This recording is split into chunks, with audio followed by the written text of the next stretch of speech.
খুঁটি পূজার মধ্য দিয়ে কালী পূজার মণ্ডপের শুভ সূচনা করল ক্লাব ঐকতান। দুর্গাপুজোর আনন্দ মিটতেই জেলা জুড়ে কালী পুজোর প্রস্তুতি শুরু হয়েছে।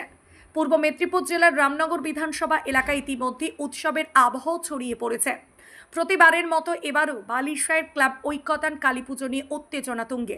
এই ক্লাব প্রতি বছরই নতুন থিমে জেলাবাসীর মন জয় করে। দীর্ঘ ৩২ বছর ধরে ক্লাব ঐকতান রামনগরের বালিশায়ের পুজো বিশেষ পরিচিতি গড়ে তুলেছে। ক্লাব ঐকতান কালী পুজো শুধুমাত্র থিম বা সাজসজ্জার মধ্যে সীমাবদ্ধ নেই, বরং সামাজিক দায়বদ্ধতার মাধ্যমেও তারা জেলার মনে আলাদা জায়গা করে নিয়েছে। প্রতি বছরই ক্লাবের পক্ষ থেকে সমাজসেবামূলক নানা কর্মসূচি নেওয়া হয়। এবছর পুজো উপলক্ষে ক্লাবের উদ্যোগে এলাকাবাসীর মনোরঞ্জনের জন্য বিভিন্ন অনুষ্ঠানের আয়োজন করা হয়েছে। ক্লাব সদস্যরা জানিয়েছেন, এবছরের থিমকে কেন্দ্র করে ইতিমধ্যেই প্রস্তুতি শুরু হয়ে গিয়েছে। খুঁটি পুজোর মধ্য দিয়ে চেনা উৎসবের আবহের নতুন চমকের ইঙ্গিত মিলেছে। জাঁকজমকপূর্ণ খুঁটি পুজোর মধ্য দিয়ে এবারের কালী পুজোর থিম তৈরির কাজ শুরু হয়েছে। খুঁটি পুজোর দিন ক্লাব প্রাঙ্গণে ভক্তদের ভিড় ছিল দেখার মতো। উপস্থিত ছিলেন ক্লাবের সদস্য বিশিষ্ট ব্যক্তিত্ব এবং স্থানীয় বাসিন্দারা। এই বছরও থিম নিয়ে চমক দিতে প্রস্তুত উদ্যোক্তারা। ক্লাব ঐকতান এবং পুজো এবার ৩২ বছরে পদার্পণ করল। এই দীর্ঘ যাত্রায় এই ক্লাব রামনগরবাসীর মনে আলাদা স্থান করে নিয়েছে। প্রতিবারের মতো এবছরও নজরকাড়া আলোকসজ্জা, মনোমুগ্ধকর প্রতিমা এবং দর্শনার্থীদের জন্য নতুন থিমের চমক থাকবে। ক্লাবের সদস্যরা বলছেন, দর্শকদের প্রত্যাশা পূরণেই তাদের প্রধান লক্ষ্য।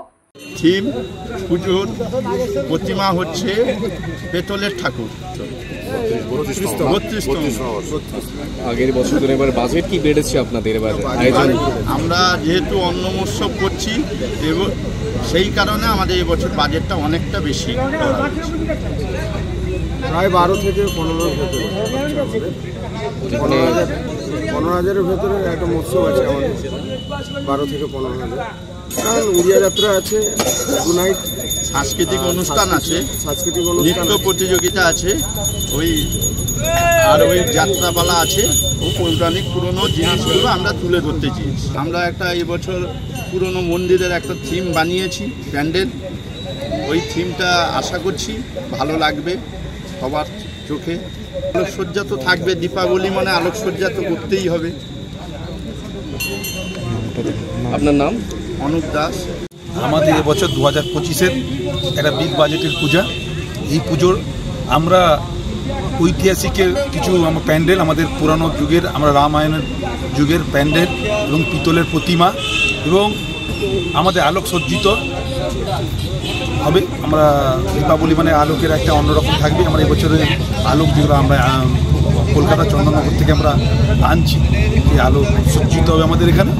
এবং আমাদের এখানে আরও একটা, আমরা এখানে আমাদের এই বাচ্চাদের ছবি অঙ্কন প্রতিযোগিতা থেকে আরম্ভ করে যে আজকের ডেটে আমাদের সাইকেল রেস হয় না, অনেক জায়গায় পিছিয়ে পড়েছে। অলিম্পিকে হচ্ছে কিন্তু আমাদের এই গ্রামে হচ্ছে না। আমরা এই বছর নতুন প্রয়াস, আমরা এবছর সাইকেল রেস করছি। এবং আমাদের সবথেকে বড় প্রয়াস, আমরা যাত্রাটা এলাকাতে মুছে গেছে, যাত্রা হচ্ছে না। গ্রামের অনেক লোক যাত্রা দেখার জন্য আগ্রহী। আমরা আবার যাত্রাকে ফিরিয়ে আনার চেষ্টা করছি। পুরনো যাত্রা আমরা এই বছর দু জায়গায় যাত্রা আমাদের এখানে হবে। থেকে আমরা এখানে আমরা জগন্নাথ, আমাদের চৈতন্য মহাদেবের আমাদের এখানে অন্ন মহোৎসব করি এবং এই অন্ন মহোৎসবটা আমাদের খুব একটা বড় ধরনের হয়। আমরা আগের বছর করতে পারিনি, বাকি মানে আমাদের এবছর আমরা করব এবং এই মহোৎসবটা আমাদের অনেক বড় মাপের হবে।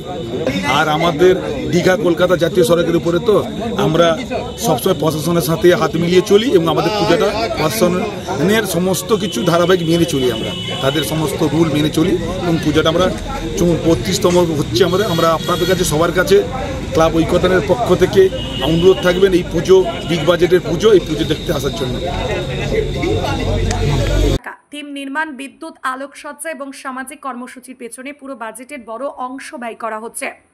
পুজোর প্রতিটি দিনই বিভিন্ন সাংস্কৃতিক অনুষ্ঠান থাকবে। এছাড়াও বিশাল প্রসাদ বিতরণ উৎসব অর্থাৎ অন্ন মহোৎসবের আয়োজন করা হয়েছে, যেখানে কয়েক হাজার মানুষ অংশগ্রহণ করবেন বলে জানা গিয়েছে।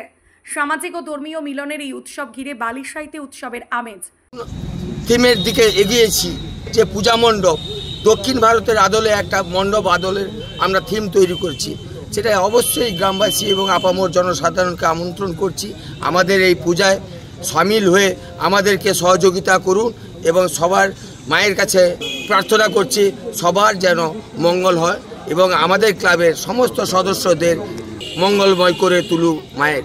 এবং আমাদের এর সঙ্গে আছে মায়ের আরাধনার সঙ্গে সঙ্গে আছে দুদিনের পর আমরা অন্নমোৎসবের অনুষ্ঠানও আছে এবং সাইকেল র্যালিও আছে আমাদের, এবং কিছু হসপিটালে যারা অসুস্থ আছেন তাদের কিছু ফলমূল দিয়ে আমরা কিছু সাহায্য করব আমাদের ক্লাব ঐক্যতানের তরফ থেকে, এবং সঙ্গে বস্ত্র বিতরণও আছে।